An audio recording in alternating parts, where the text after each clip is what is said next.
Yo, what's poppin', guys? It's your boy Crooks209 back at you guys with another video, and today we are going to be using Cody No Love Garbrandt ahead of his fight at UFC 269, and we are taking on Leon Stoles and Pedro Munhoz. Now, this fight is weirdly ironic because Pedro Munhoz was Cody Garbrandt's last knockout loss, and Leon Stoles was one of my ESFL losses, so we're going to try to get revenge for the both of us here.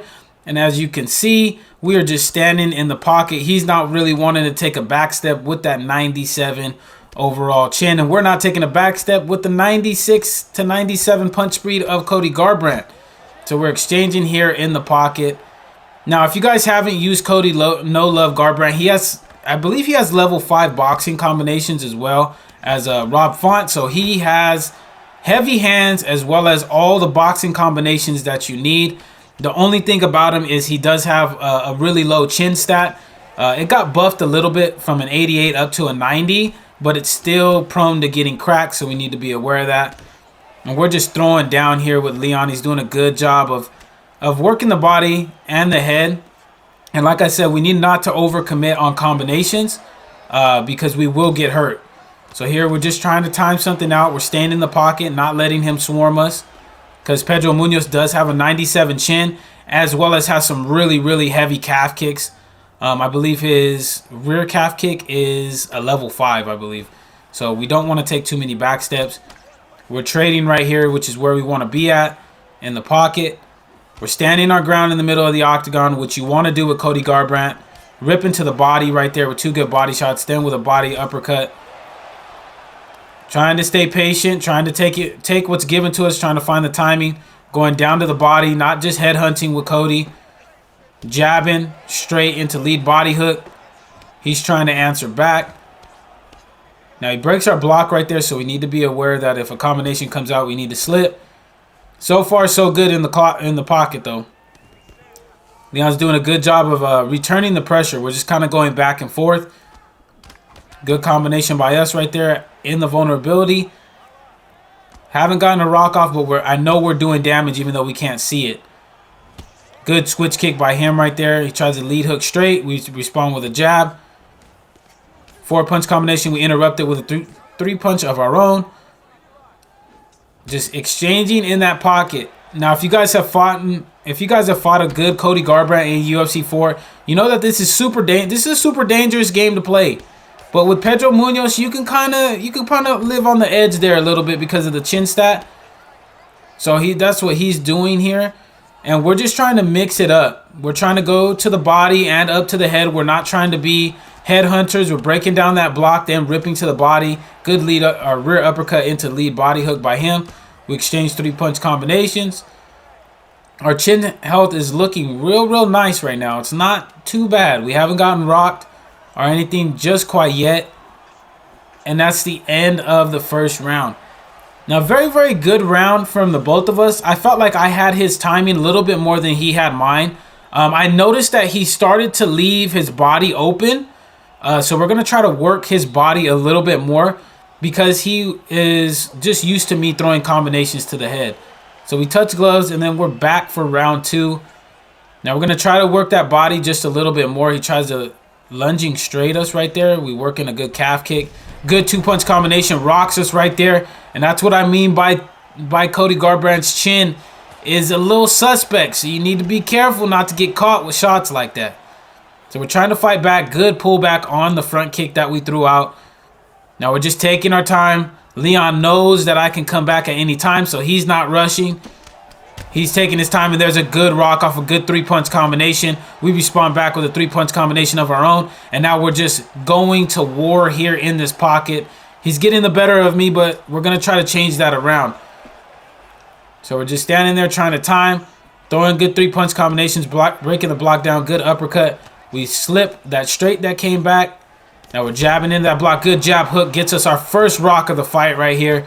Trying to break down that block. He tries to go with the head kick, misses.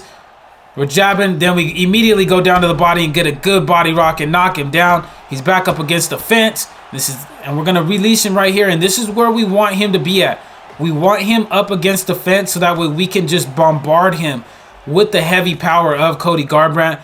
But he does a good job of circling out right there, even while he was in southpaw. And now we just need to reset. Try to find the timing back again because he might change up the timing of it. And he is. He's not going with as many 3-punch combinations as he was previously. Now we're just taking our time. Good lead hook right there. Catches us and does major damage. Now I like how he's just planting and ripping. He's not moving back. He's not just on the run. He's trying to regain position in the middle of the octagon. This is what you want to do against somebody that is a really good heavy pressure fighter. There we catch him with a good head kick. Rock him again. Now we're trying to rip down to that body. He goes with the uppercut, so we need to be aware that he knows that we're going down there. He rips 2 good body shots of his own. Now we're just exchanging, keeping the pressure on him, trying to get him to make a mistake, which he hasn't so far yet. Jabbing into that block. Good hook to prevent the slip. Catch him right there with a good 3-piece combination. Try to rip down to the body. He realizes it, goes with the uppercut. Catch him with a good body kick. Now we have him in all sorts of trouble right here. Trying to unload on him. He misses on that head kick again. But we're not going to the body. We instead break the block. Hit him right there. Now we're in a ground and pound scenario with the knockdown. It looks like we're going to be able to get the finish. But Pedro survives because of that 97 chin health. Crazy, crazy stuff. Now we're in the guard. This is not where we want to be. So we're going to posture up and go ahead and get up. And he's back up against the fence, which is really where we would prefer him to be at. We knock him down again right there with 1 second. But we're not able to get the finish. Crazy good second round for us. We got a lot of damage off on him. We knocked him down multiple times. So in this third round, we're going to be looking to finish. But we need to be careful of that stamina consumption as well. It's not too bad right now, but it can get worse with the more we're throwing shots. We catch him right there with a good front kick. Rip down to the body. Back up to the head. His body's rocked. Drop him right there. We let him get back up. So now we're on the hunt. We smell blood. We're trying to get the kill. And he is able to respond back. Knocks us down with the head kick. But he lost all of his stamina. So we need to be careful because he is game even though he is hurt. Good slip straight right there by us. We're still on the hunt. There we catch him with a good straight. He's backing up, double jabbing into the block. Catch him with the lead uppercut and put his lights out. Crazy, crazy good fight. Shout out to Leon for the good fight. But with that being said, let's go ahead and jump into the second fight that we have for you guys on the video. So here we are, guys. We are going up against A55 Spooky G and Henry Cejudo. Now, let me give you guys something a little bit on this fight. We all know A55s if you're on the PlayStation side. This guy is one of the cheesiest grapplers ever. He will literally do cheesy stand-up to try to set up grappling. Now, with Henry Cejudo, he is especially brutal because he likes to use the Sotogari trip. So we switch into southpaw to negate that. We're ripping to the body. We didn't touch his glove at the beginning because I really don't respect the way that he plays. Lunging straight into a takedown. So see that kind of stuff right there, where it just kind of glitched out and it was really super hard to try to get that takedown. Now he's going for the crucifix. We're not letting him have that. We're punching to the head. We are able to regain our half guard. We're able to, or actually, he actually undeniable faked that side control. Now he's punching again, GA. We block him from getting into side control. We're going to try to take our full guard, and we do get it. Now, the key for us to this fight, well, for me in this fight, was to try to get this guy in a guillotine. Try to get him in some type of choke, because his sub-choke defense is trash. It's not the best.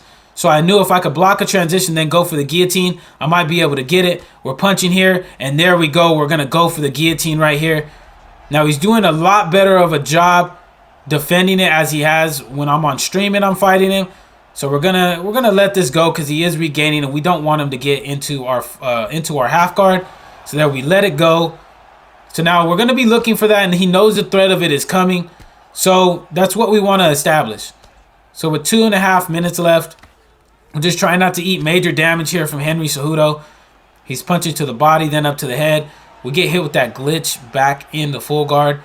He hits the transition where you go on the cage, immediately to side control. And now this is really where he wants to be at, but we deny that knee on Bally. We're going to punch to gain that GA and kind of confuse him, but he does a good job of blocking sprawl right there. Now we're just trying to stay patient. I know that in the next round, I'll be able to get him on the feet.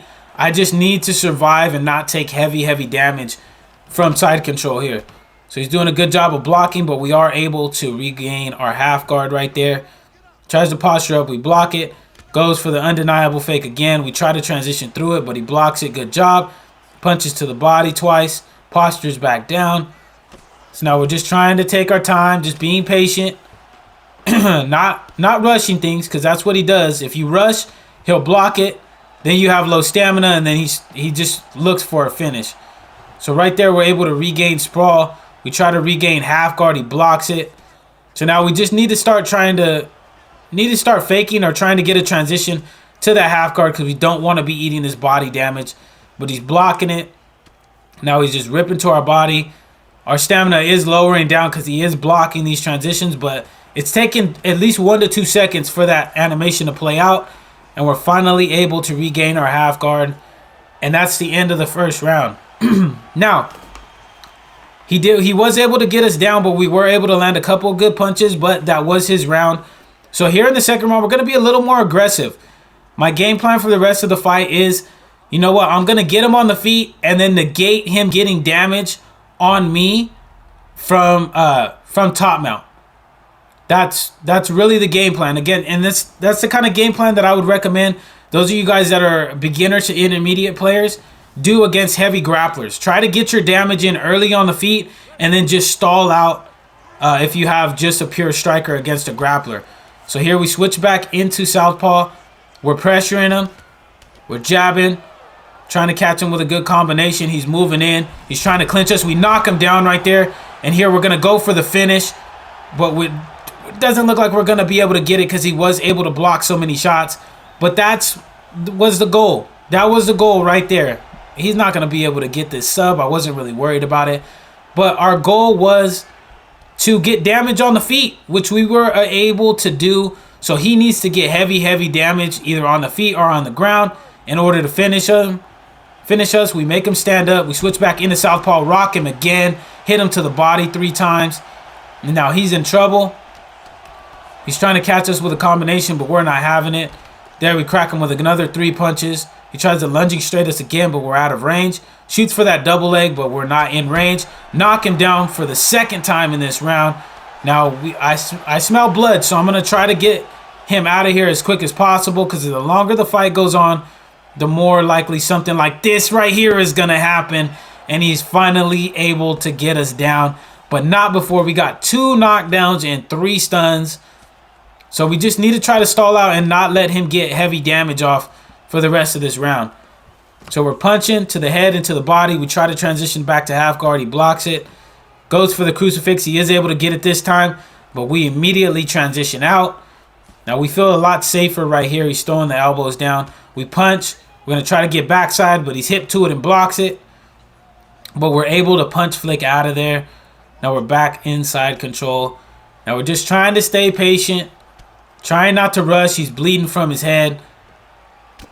Elbowing us, trying to get that damage back, but it's not doing nearly as much damage as what we did to him. He fakes side control, or he fakes crucifix, then goes for it. We block it again. Now we got all the GA, and we're finally able to regain our half guard right there. He blocks the full guard transition, postures up, punches to the body, and immediately goes for that undeniable side control transition. And now he's kneeing us to the body, trying to lower our body health. And we're staying patient. We're faking. He's throwing elbows. But we're able to get back to half guard again.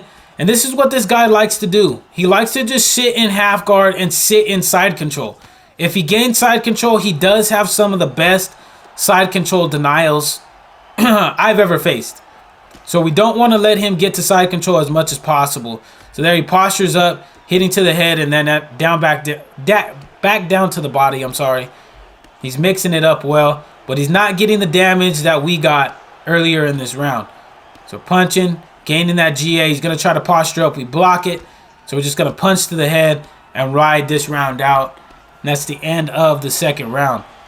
Now we were able to get those 2 knockdowns, which is which means that we're implying the game plan that I told you guys in the first round to perfection. We got 2 knockdowns. Now he has to be aware of it. Let's see if he starts to switch into southpaw. He doesn't. Shoots for a takedown right there, but we deny it because we were on it. We're going to push him back up to the cage with a couple of good knees. Then he's able to re-clinch us, pushes us back up to the octagon, side of the octagon right there, and then goes for the backpack, is able to get it, and down we go. This is not where we want to be at, especially so early in the round. So we are able to get him into our backside. He's going to try to rain down some heavy ground and pound strikes, but we block a majority of them. We try to roll the full guard. He takes half guard. And now we're back in the place where we really don't want to be at. We don't want to be in his half guard. So we're trying to keep him here in the full guard and get up. But he's able to hit that same side control transition he did earlier because we're so close to the fence. Kneeing us to the body right here. We try to go with the up transition. He blocks it. We fake, so he goes to side saddle. So now we're just taking our time, trying to gain backside, and we are able to do that right there.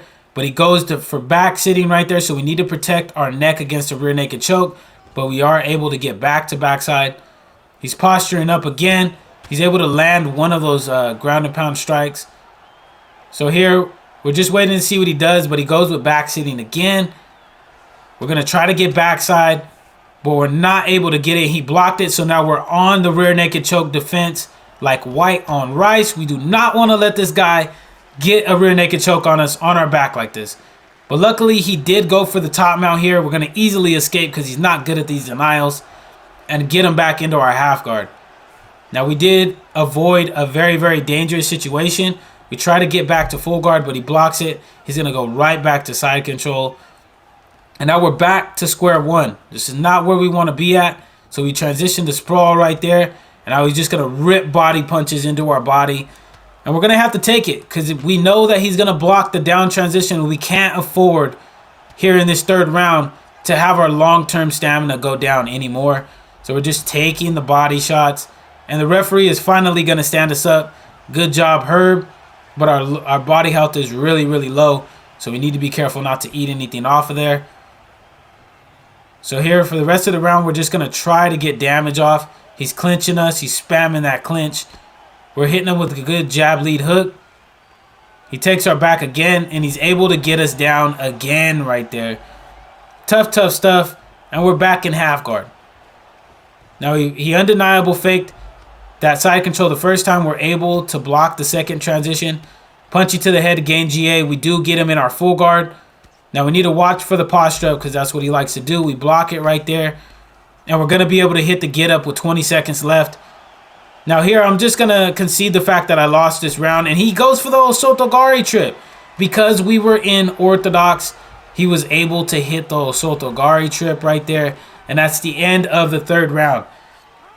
Bad, bad third round for us. We let him get us down and hold us down pretty much the entire round. So we can't let that happen here going into the fourth round. We need to expend some energy and get some damage off on him like we did in the second. So here we taunt him, give him that little nod, that little head shake, letting him know, you know what, we're going to try to get you out of here, buddy. We really are. I don't like the way he fights, so we unload with a 3-punch combination, crack him, knock him down, jump in his guard. We're going to try to go for the finish right here. We're hitting him with some good ground and pound strikes, but we're not going to be able to get the finish right there. He goes for the transition, but he doesn't try to sweep us right there, so it was a good job by us not biting on that. Goes with the bottom transition right there. We're able to posture up. Now we rain two good body punches to him. Now he's punching us, trying to gain that GA. We're faking. He tries to go for back sitting right there, but we're not giving that up. We take half guard right here, and we're just going to try to control. We're going to try to control him because we did get that knockdown. So he doesn't have the best jiu-jitsu off of his back. So I wasn't really worried about him hitting a submission. There we go for the arm triangle just to reverse the timing, or just to prolong the time and reset the timer. So we're punching to the body, punching to the head, gaining all that GA. We're able to get top mount, but we're not able to deny that transition. Try to posture up. So here we're going to go for the arm triangle again, and he lets us lock it in, which is going to reset the timer for the referee stand-up. which is what we want, and reset the GA. We're able to gain side control. And my oh my, how the roles have reversed here. He's undeniable faking right there, and he's able to get the up transition to half guard. Now with 2 minutes and 15 seconds left, we're just going to take our time and try not to get swept. So there he goes for the second one. We're going to try to posture up, but he's on it. He blocks it. Now he's going to go for that full guard sweep, and there it is. It's not what we wanted, but we still do have the knockdown in our bag. We deny the posture up right there, and we're able to get to our feet off of the GA, off the posture up deny. There he goes for the Soto guard trip, but that time we denied it. Now we have him in trouble because he's switching stances, and I see that. So we're going to try to crack off some combinations. We drop him right there with a good straight. We're taunting him, telling him, nope, no more of those takedowns. Crack him with a good straight. Right here, we're block breaking him, knock him down with that hook. We taunt him again, letting him know it's your time to go to sleep, bro. Pressuring him, cracking him with good combinations, hit him with a good jab, hook right there. Now we're in a fight-ending scenario here, and we're able to get the dub. Man, we came back in that fourth round after having a really, really bad third round. Cody No Love Garbrandt's hands are nothing to be played around with, even in the fourth and fifth round in fights, guys.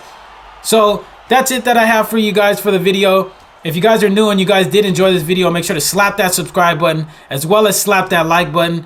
And if you're new, we do create a lot of UFC 4 content. So if you love UFC 4 content, this is the place for you.